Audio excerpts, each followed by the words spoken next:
lindo Colombia. La Rioja. La Rioja. Bueno, ay, qué lindo. Eso es lo bueno que tiene este momento virtual, ¿no? De Exacto, poder ¿no? compartir A, con personas de todos lados.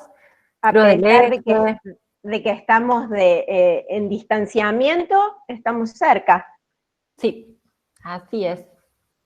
Villa Ujú. María, Pilar, Villa Dolores, la Cari Monzón, que le mando un beso enorme.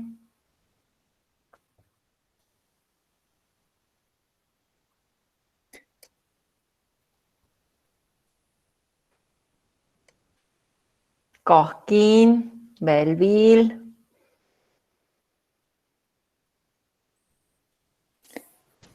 Qué bueno la cantidad de gente que se está sumando y además desde tantos lugares que podamos llegar en esta cuarentena. Para nosotros era impensable poder llevar algo de capacitación al interior al principio, y ahora mirá desde todos los lugares en donde podemos llegar con la virtualidad.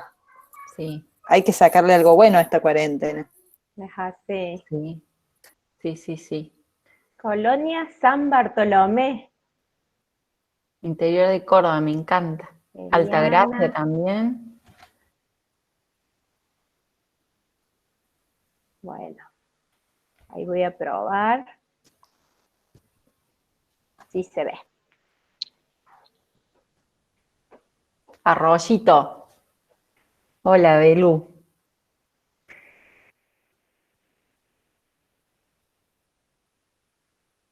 A ver, vamos a ver.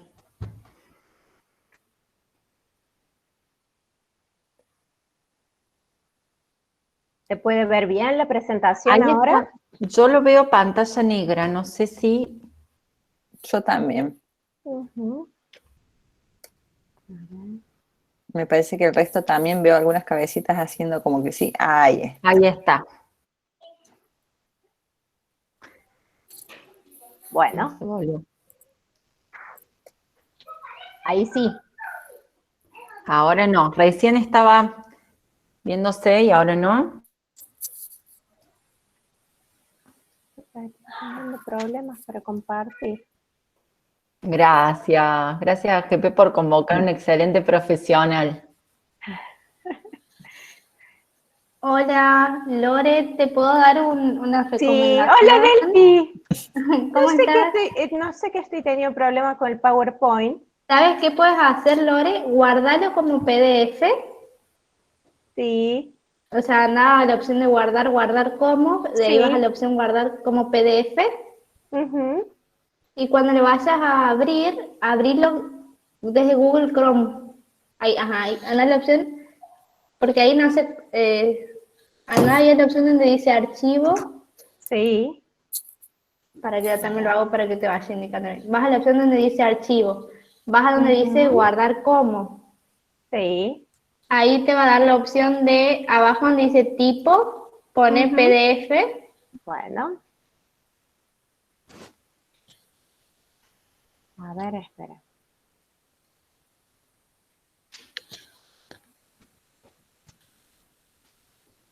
Ahí.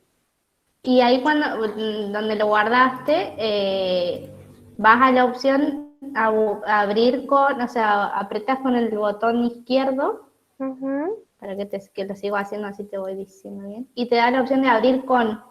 Y ahí pones la opción abrir con Google Chrome. Se lo paso a Flor. Disculpen, Bueno, pero... yo lo comparto, no tengo ningún problema. Dale, ahí te lo mando, Flor. Pido disculpas, paso ahí, guardar como. Bueno.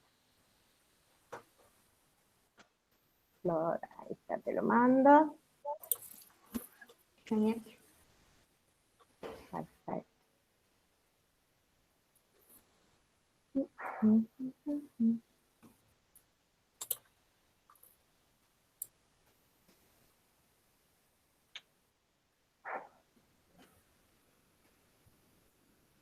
Listo.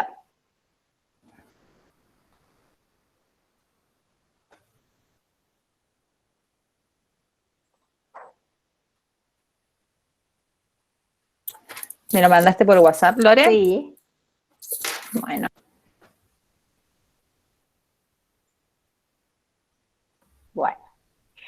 Bueno, estuve pensando entonces, mientras vos avísame, Flor. Ahí está.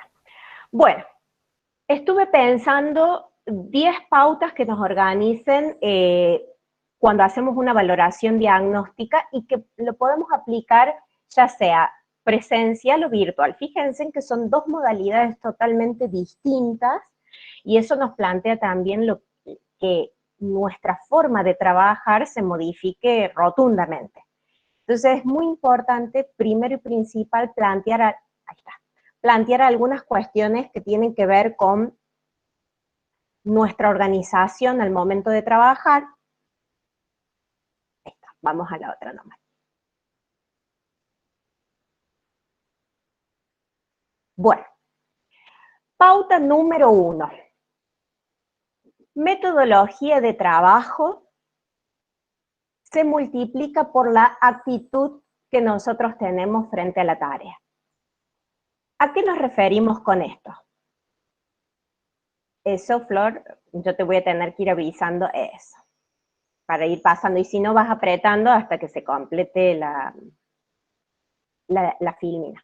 Bueno, la metodología de trabajo tiene que ver con 3 factores principales, que son cuestiones que vamos a tener que tener muy presentes al momento de hacer una evaluación, pero que esos factores particularmente se potencian en función de cuál es la proactividad que nosotros establezcamos en nuestra forma de trabajar. ¿A qué me refiero con actitud?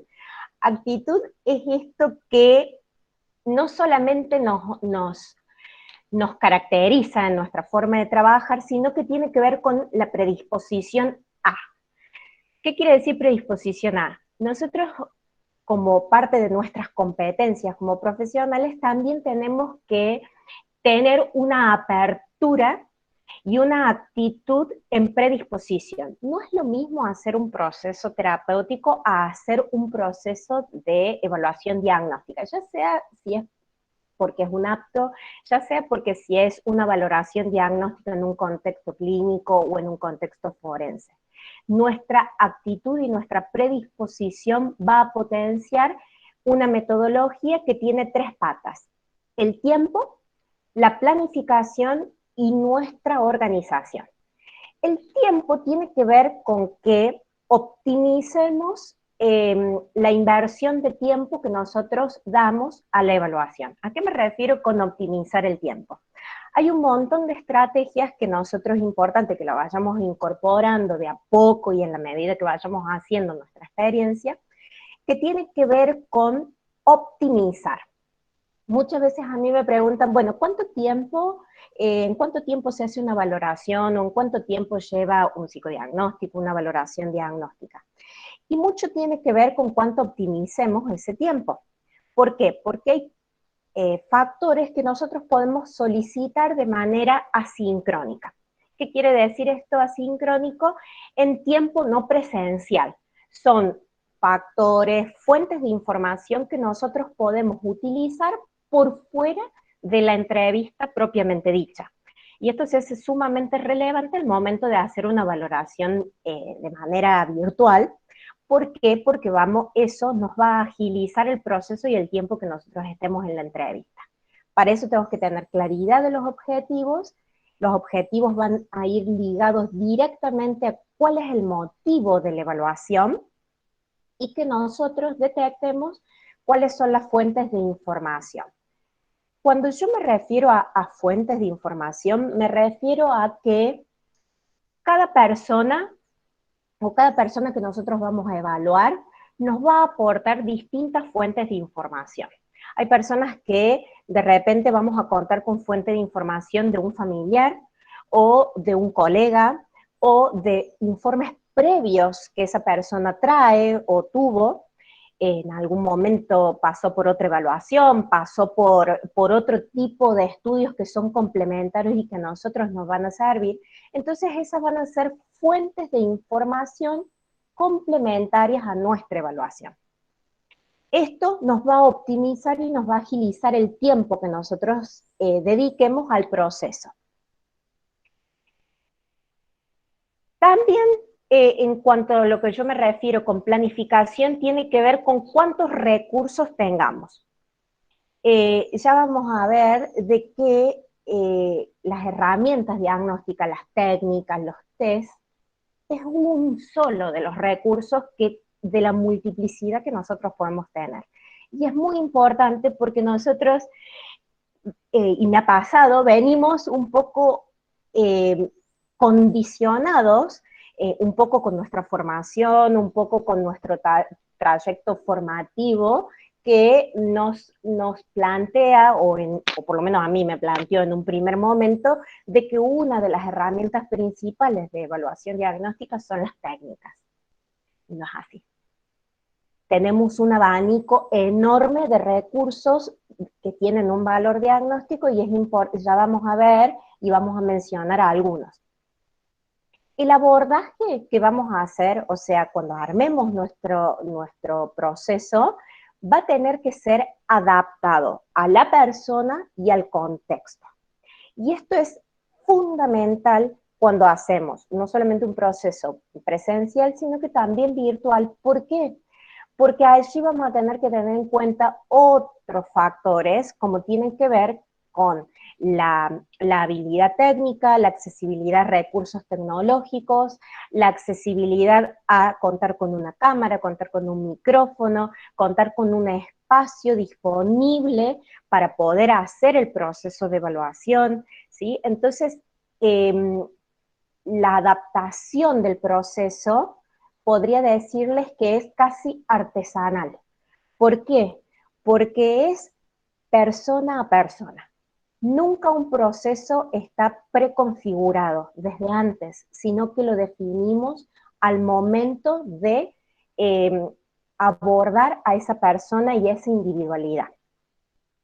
A partir de esas demandas vamos a construir hipótesis de trabajo y a partir del contexto y todas esas fuentes con las que contamos, nosotros vamos a ir construyendo hipótesis de trabajo que nos van a orientar.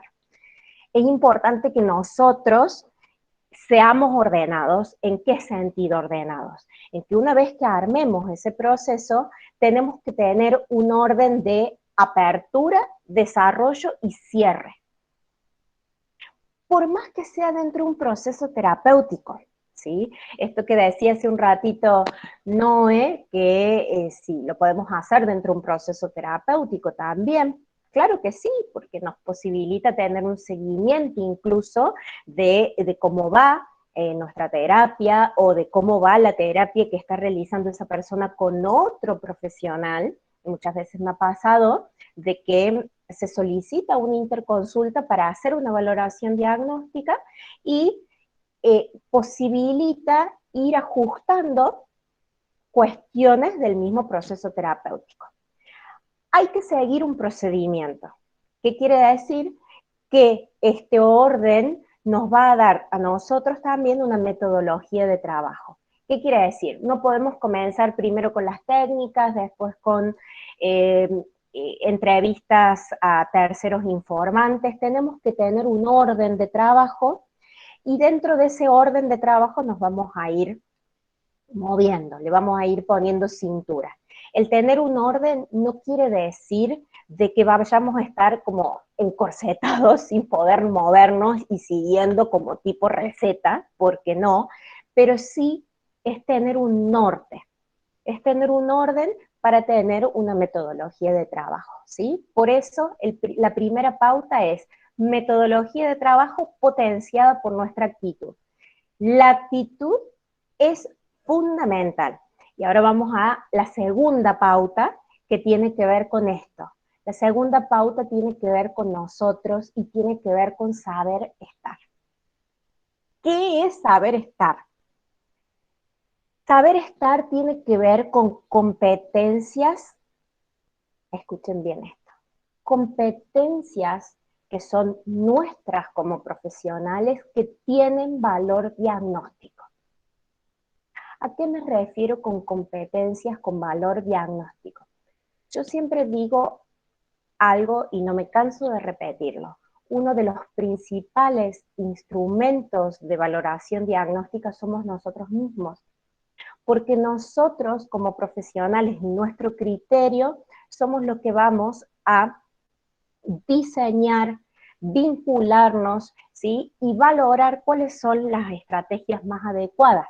Entonces, nosotros somos el principal instrumento, por ende, a donde más tenemos que estar entrenados es con nosotros mismos. Son 3 puntos los que yo le podría decir, entre muchos más, pero 3 puntos principales a entrenar, que tiene que ver con competencias vinculares, perceptivas e intelectuales. ¿A qué me refiero con competencias vinculares? Esto de saber estar. Tiene que ver con una apertura genuina a un contacto interpersonal. Y fíjense de que esto trasciende el formato en el cual vamos a hacer la evaluación. Porque el contacto interpersonal no solamente tiene que ver con lo físico, claro que tiene que ver con lo físico, pero cuando eso no está, la corporalidad no está, como puede ser un proceso que se haga de manera virtual, tiene que ver con nuestra genuina apertura e interés genuino de saber sobre la otra persona.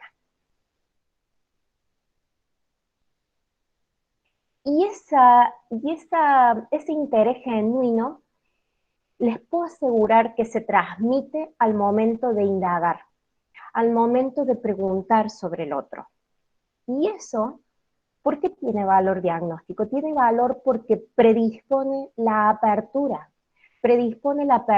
del otro, de quien está siendo evaluado, de quien está atravesando un proceso diagnóstico por diversas razones, incluso cuando ese proceso quizás es en un contexto jurídico en donde se espera que la persona venga con un montón de resistencias, con un montón de suspicacias con respecto a nosotros, y el poder contactar de persona a persona facilita el proceso de indagación y el proceso de evaluación.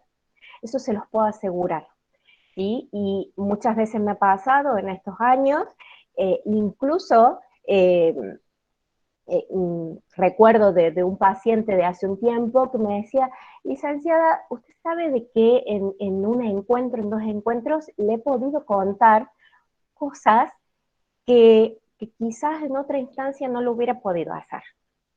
¿Sí? Facilita que aparezcan cosas, que se pongan allí, en ese vínculo, cosas que tienen que ver con la persona. Entrenar nuestra mirada tiene que ver con aprender a observar.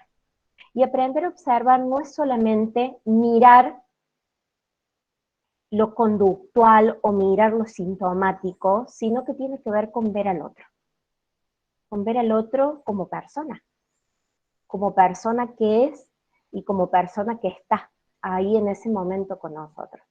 A veces nos olvidamos o a veces estamos tan inquietos por poder hacer una evaluación y cuáles son los instrumentos, que nos desconectamos de uno de los principales instrumentos, que es nuestra observación. Y la observación continua. ¿A qué me refiero? A veces, cuando estamos en silencio, escuchando al otro, tiene que ver con el aprender a mirar cómo se va desenvolviendo esa conducta, cómo se va desenvolviendo en cuanto a la forma de hablar, en cuanto a la forma de expresarse, en cuanto a ese gesto, y si nosotros no estamos conectados, esa información se nos va. La flexibilidad mental no solamente tiene que ver con una apertura intelectual o perceptiva, tiene que ver con estar dispuesto a escuchar cosas que no somos capaces de comprender. ¿A qué me refiero con esto? Incluso escuchar cosas que no somos capaces de comprender porque no tienen que ver con nuestra realidad, no tienen que ver con lo que nosotros vivimos o con lo que nosotros experimentamos. Y esa flexibilidad es una flexibilidad que se transmite conductualmente, que se transmite a partir de cómo nos vinculamos con la otra persona y qué es lo que le transmitimos, y que posibilita que la persona nos pueda, en algunas circunstancias, sobre todo cuando hay evaluaciones que tienen que ver con procesos que son delicados, eso facilita que la otra persona no se sienta juzgada por lo que va a decir. ¿Sí? Y es muy importante en esto estar muy atentos de nuestra sensación, de lo que nosotros vamos sintiendo con lo que nos va diciendo, e incluso permitirnos expresar lo que nos está pasando con esto que nos está diciendo.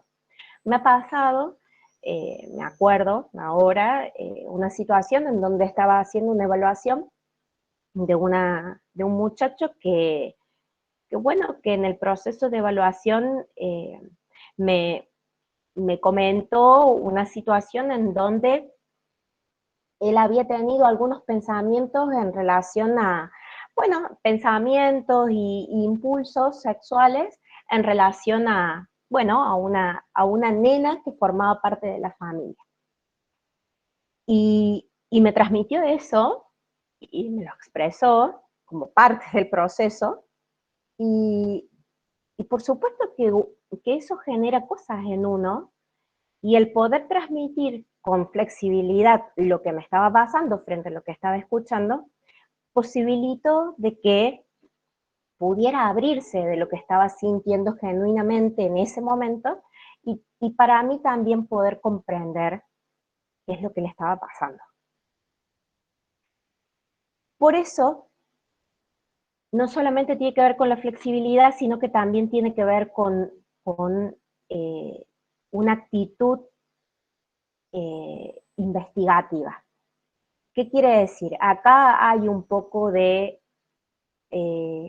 así como estábamos hablando de competencias vinculares, también estamos hablando de competencias intelectuales que tienen que ver con tener una actitud realmente investigativa. ¿Qué quiere decir? El querer saber más, el querer comprender, el preguntarle, ¿y por qué esto?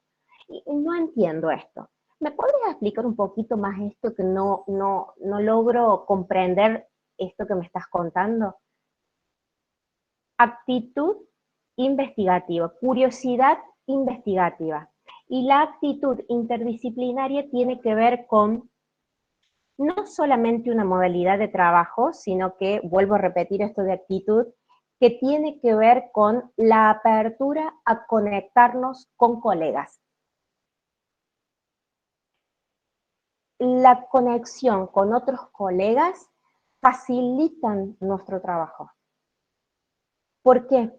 Porque muchas veces nos toca trabajar con personas que ya han pasado por procesos terapéuticos, que ya han pasado por otros procesos de evaluación, y es muy, muy importante nuestra predisposición a comunicarnos con ese otro colega, a tomar contacto con ese otro colega, y desde este lugar poder también hacer redes de trabajo.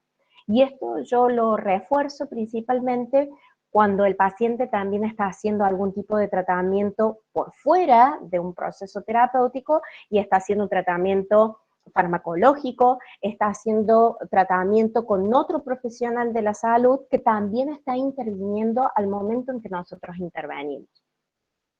Conéctense con los colegas, ¿sí? Conéctense de manera escrita, se le puede enviar una nota, ¿sí? Una nota comunicándose, ofreciendo algún medio de contacto. Si no es su teléfono, un correo electrónico. Si no es por medio escrito, levanten el teléfono y llamen o ofrezcan su teléfono para establecer comunicación, porque eso le va a dar información valiosísima. La tercera pauta tiene que ver con... Se me desconfiguró ahí. tiene que ver con qué, y esto que les decía hace un rato. Muchas veces me ha pasado ver en grupos, en clases, en distintos lugares que colegas preguntan, ¿qué técnica tomo?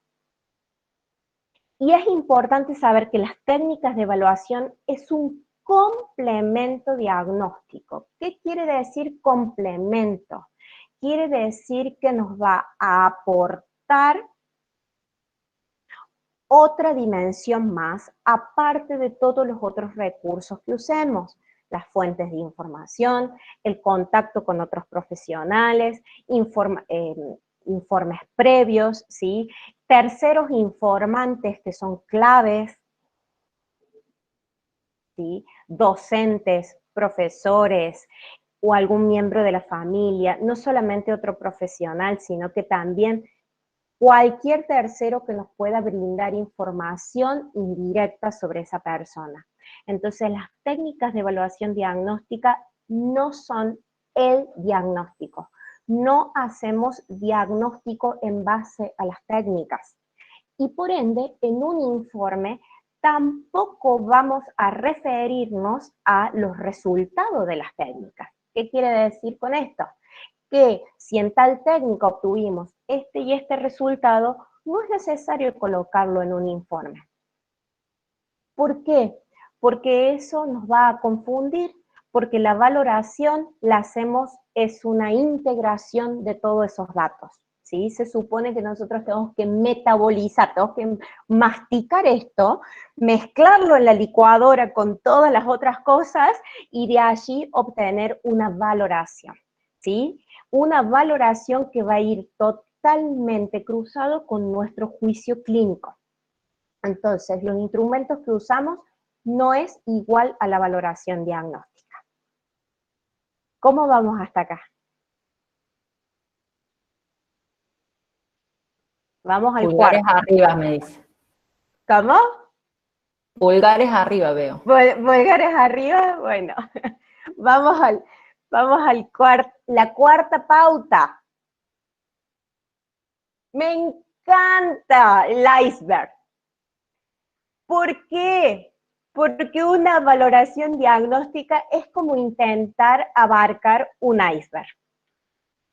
Por Dios, se lo pido, no encontré un barquito para poner acá. No seamos el Titanic y nos demos de lleno contra el iceberg. ¿A qué me refiero? Lo observable, el indicador, la manifestación clínica es lo de arriba. Nada más. Hay un montón de otras cosas que tienen que ver, Flor, apriétame que tiene que ver con un montón de cosas que están configurando a esa persona.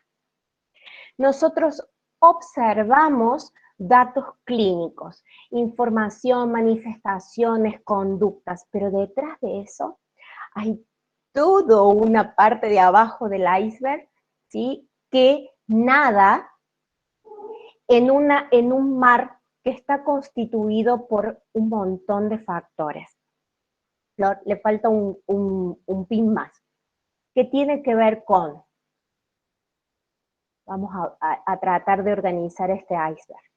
Fíjense de que la experiencia interna de esta persona, las actitudes, sus pensamientos, sus sentimientos, este repertorio conductual que va caracterizando, delineando a esa persona, está sumergida en un mar que conforman las condiciones biológicas, o sea, esta persona tiene condiciones biológicas y físicas, tiene hábitos, tiene eventos o experiencias que pudieran haber sido traumáticas o no, pero ha atravesado una sucesión de experiencias a lo largo de su vida, ya sea adulto o ya sea adolescente o niño, tiene un contexto social, económico, en el cual nadan esas actitudes, sentimientos, ¿sí? Tiene un contexto vincular, un sistema vincular en donde está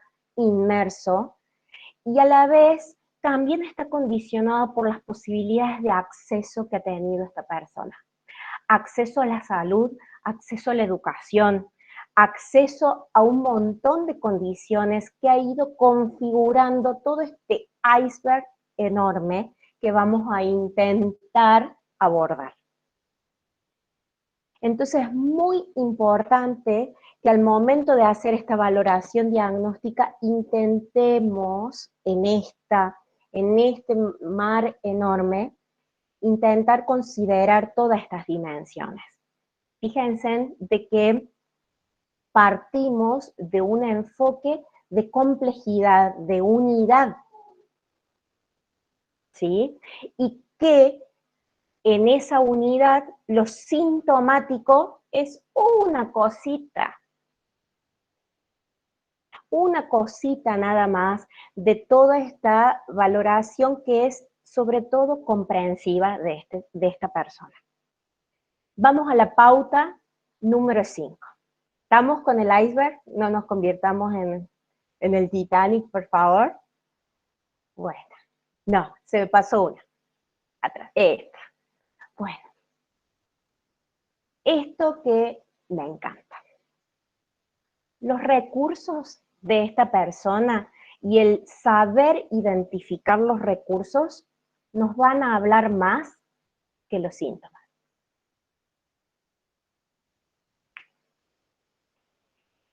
Siempre me he cuestionado a mí misma y a mi proceso formativo también, de que, sobre todo en diagnóstico, siempre nos centramos en lo patológico. Y tenemos que entrenarnos para identificar, promover y activar, y sobre todo en un proceso diagnóstico, identificar los recursos. Porque los recursos tienen la misma o incluso a veces más importancia que los síntomas. ¿Qué recursos dispone esta persona en su contexto, en todo ese iceberg que estuvimos viendo recién? ¿Qué recursos dispone en este momento de su vida con este presente que estamos evaluando? ¿Con qué recursos dispone? ¿Y con qué recursos podría disponer? ¿Por qué? Porque una valoración diagnóstica está incompleta si no podemos sugerir cómo potenciar los recursos. Si no podemos identificar cuáles son los recursos a potenciar, cuáles son estos activos de salud, estos activos saludables que tiene esta persona, entonces estamos sesgando, estamos parcializando la evaluación, estamos parcializando y cercenando las posibilidades de esta persona, porque nos vamos a centrar desde nuestra propia mirada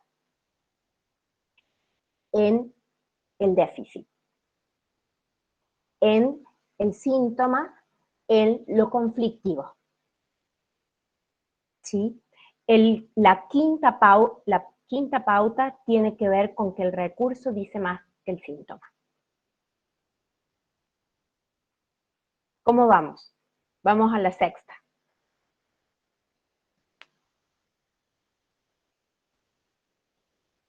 Bueno, y acá va y refuerzo lo que les decía recién. Primero, identificar. No podemos armar un proceso de evaluación ni presencial ni virtual si primero no identificamos claramente varios puntos, ¿sí? Que ahora los vamos a mencionar. Luego de eso, diseñamos la evaluación. ¿Sí? Flor, ahí hay un punto más que tiene que ver con cuáles son los factores que vamos a identificar primero. Tenemos que identificar claramente la demanda, quién la hace, cómo la hace, para qué la hace, cuál es el objeto de esa demanda, desde dónde nos viene, porque nos puede llegar desde un montón de lugares diferentes. Nos puede llegar desde un familiar, nos puede llegar desde un colega, desde un abogado, nos puede llegar desde una solicitud judicial, a partir de una notificación del juzgado, nos puede llegar desde el colegio, nos puede llegar desde una institución a la cual pertenezca esta persona, nos puede llegar de un montón de lugares. Las fuentes de información que contamos. Y para eso tenemos que ver, ¿sí?, cuál es el objetivo de evaluación, y entonces inmediatamente tenemos que ver con qué dispongo. Y hago así porque en vez de hacer así, tenemos que hacer, bueno, a ver, ¿cuáles son los recursos con los que dispongo? Aparte de sus propios recursos. ¿Cuál es el objetivo de la evaluación? Esto es muy importante, ¿por qué? Porque una evaluación tiene un objetivo. No podemos abarcar todo, es con un objetivo, y a ese objetivo en función de eso, diseñamos el proceso. Diseñamos el proceso y seleccionamos los instrumentos. Y acá me detengo porque muchas veces me preguntan, bueno, pero ¿qué instrumento tenemos? ¿Qué instrumento aprendemos? ¿Sobre qué instrumento? Bueno, en relación a los instrumentos, les podría decir de que siempre es importante contar con instrumentos de evaluación de estado de salud, de poder tener conocimiento con instrumentos que nos permitan hacer screening un screening cognitivo global, ¿sí? Y contar con conocimiento de instrumentos específicos, quizás para la detección puntual de algún síntoma que uno identifique. Y si aparte de eso vamos a realizar evaluaciones en profundidad, aprender sobre alguna técnica que nos informe sobre personalidad nos va a aportar. ¿Sí? ¿Preguntas con respecto a esto?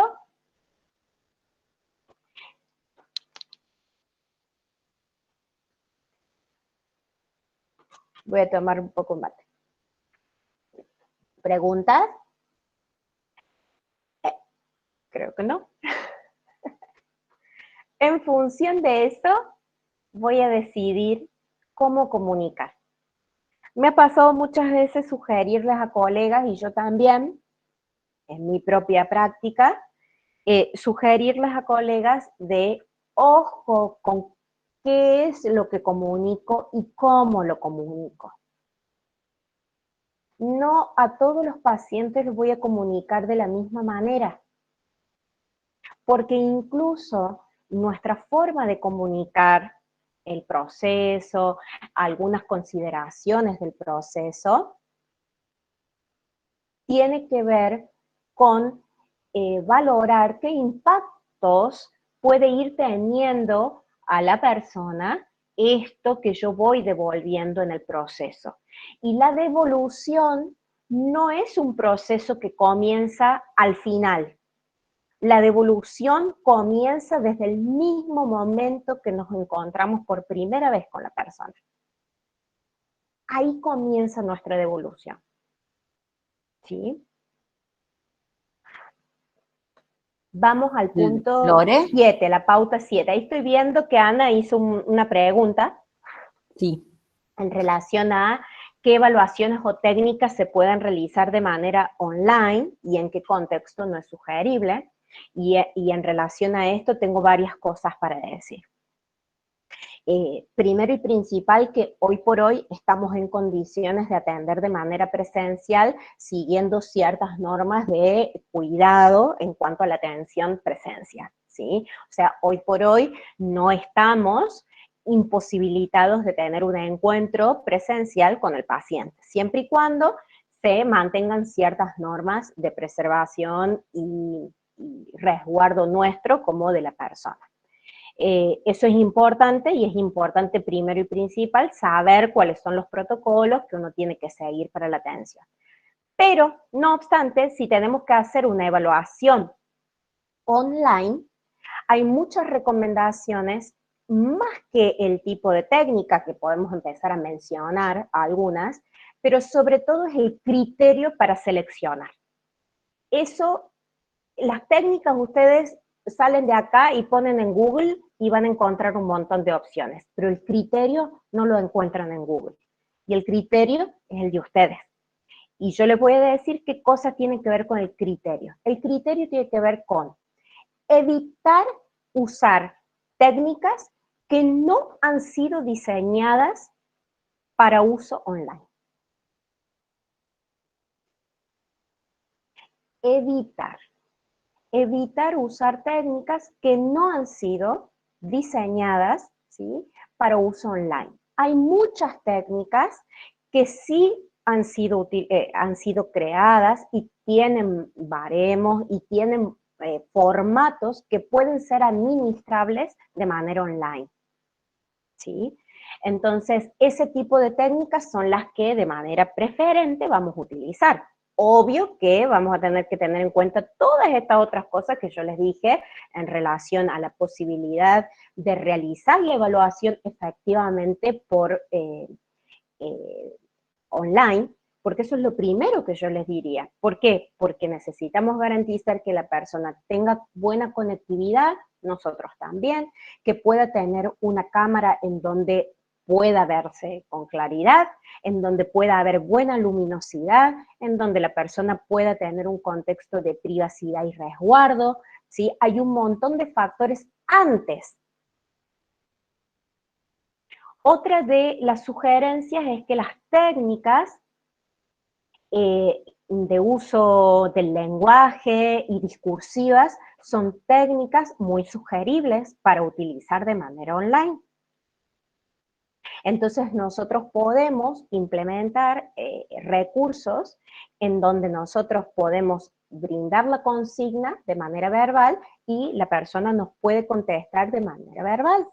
Lo mismo que la ampliación de la técnica de manera verbal. Por ejemplo, las técnicas gráficas, hay algunas técnicas gráficas que, dado ciertas condiciones del encuadre, pueden tomarse de manera virtual, pero aparte de eso es sugerible solicitarle a la persona que nos arme una historia, que nos pueda contar algo, que sea un disparador clínico. ¿Sí? Muy importante esto. ¿Sí? Hay un montón de preguntas. Tomar los atributos de una persona, ¿a qué te refieres, Joana, con los atributos?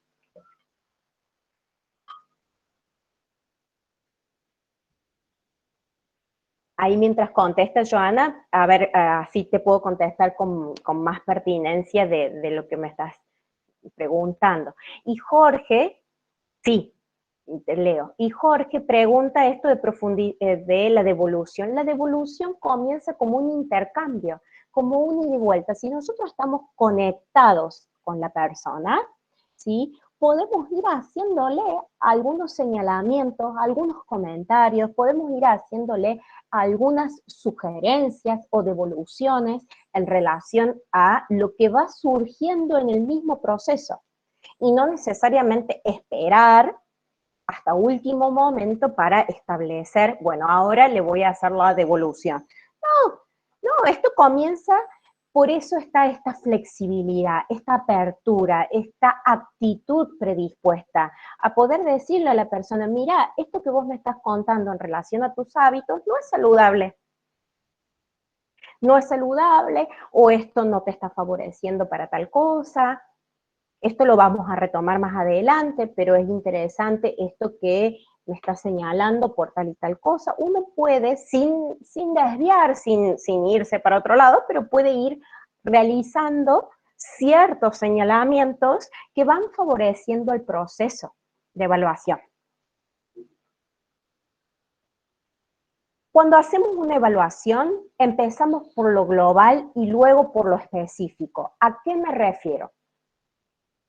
Particularmente acá hay del punto 6 al 10, me quiero detener. Sabemos que tenemos que tomarle los datos, son 10 puntos que yo siempre repito en algunas instancias de formación, pero principalmente me voy a centrar en el valor diagnóstico que tiene preguntar sobre los hábitos de consumo en cuanto a cualquier hábito de consumo, ¿sí? Desde lo alimentario a cualquier tipo de hábitos en relación a la vida cotidiana, a las actividades, a los intereses, al tiempo libre, a qué hace los fines de semana, ¿sí? A cómo descansa actualmente, cómo ha sido su historia en relación a la vigilia, al sueño, a su rutina diaria, a que nos cuente cómo es un día de su vida, a que nos relate y nos describa desde que se levanta hasta que se acuesta, hasta que nos diga cómo son sus cumpleaños, ¿sí? Con quién vive, que nos cuente cómo es la casa, cómo está distribuida las cosas en su casa. Todos estos factores que son globales nos van a dar un panorama global que luego nos va a permitir profundizar en elementos que nos llamen la atención.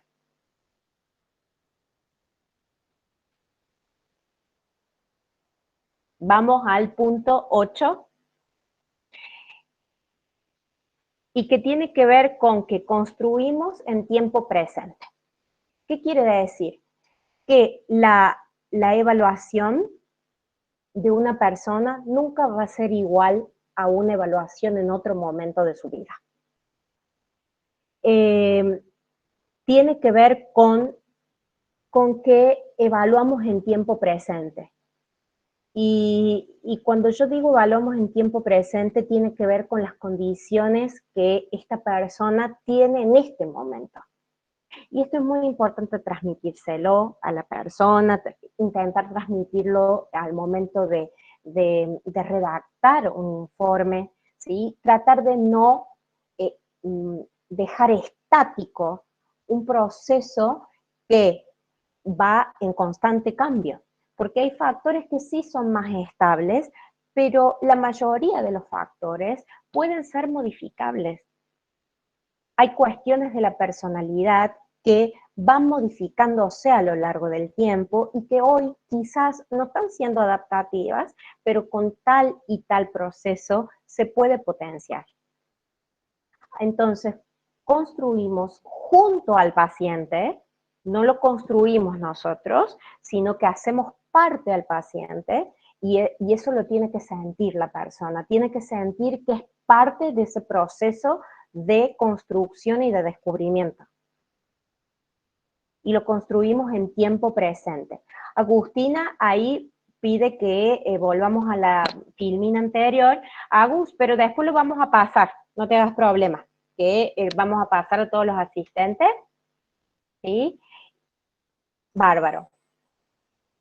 Ahí ya voy a contestar, Joana, voy al punto 9 y 10 y vamos a la parte de preguntas. La pauta número 9. Y esto,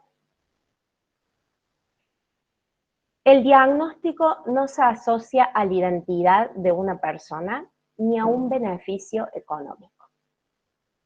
¿Y por qué lo traigo a eso?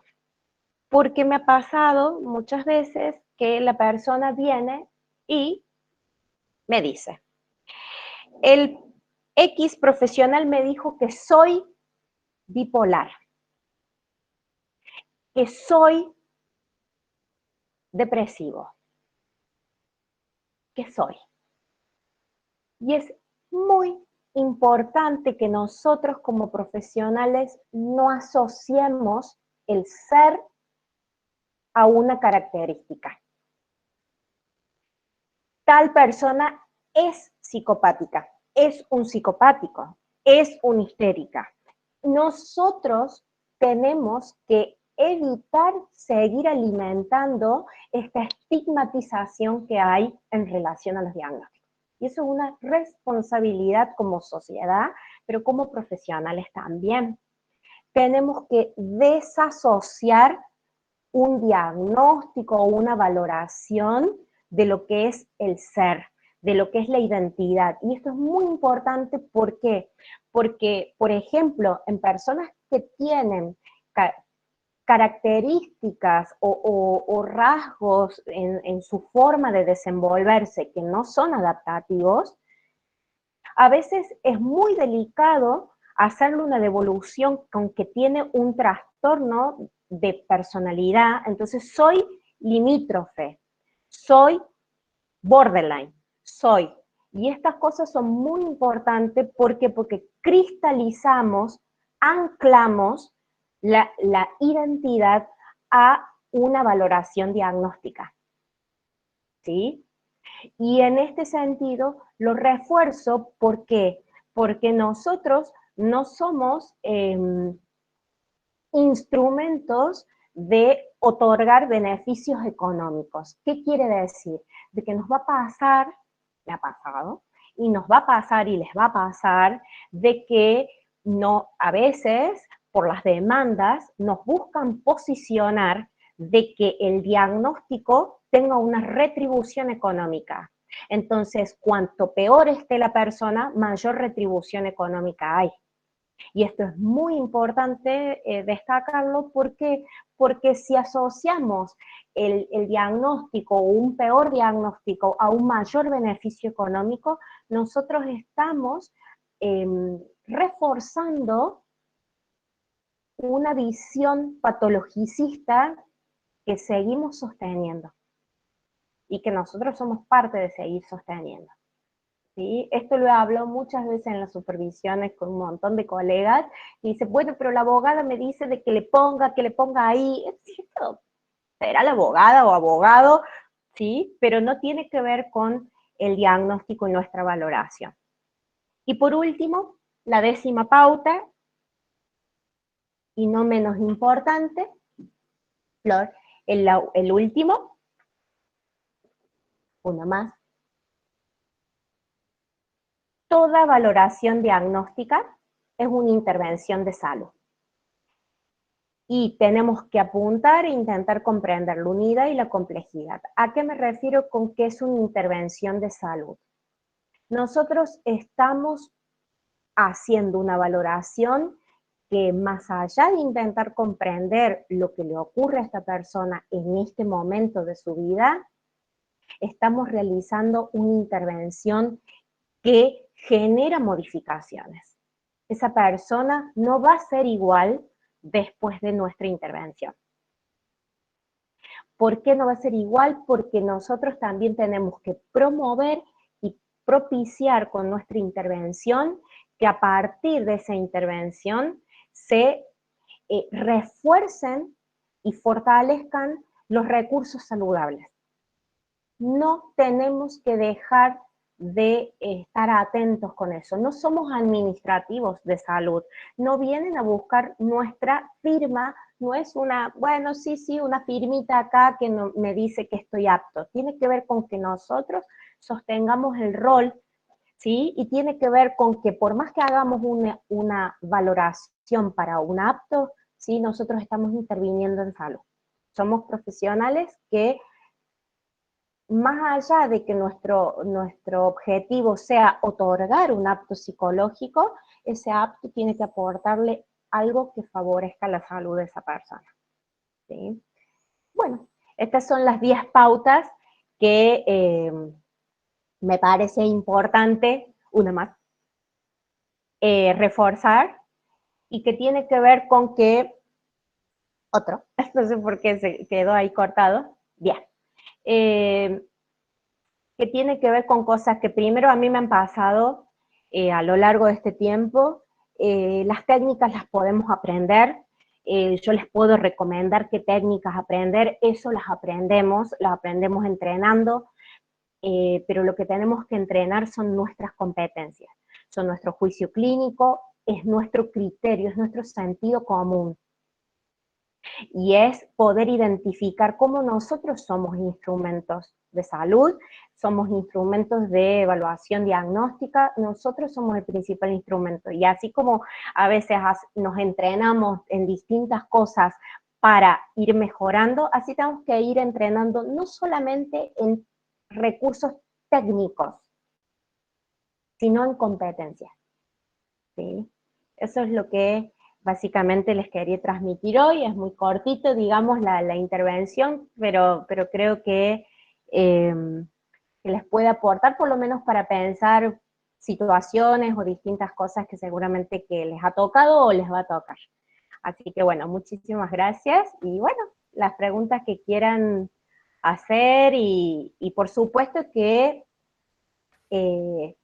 esta presentación la dejo, se las comparto se los voy a pasar a las chicas para que se los pueda compartir a todos ustedes y les dejo, por supuesto, los invito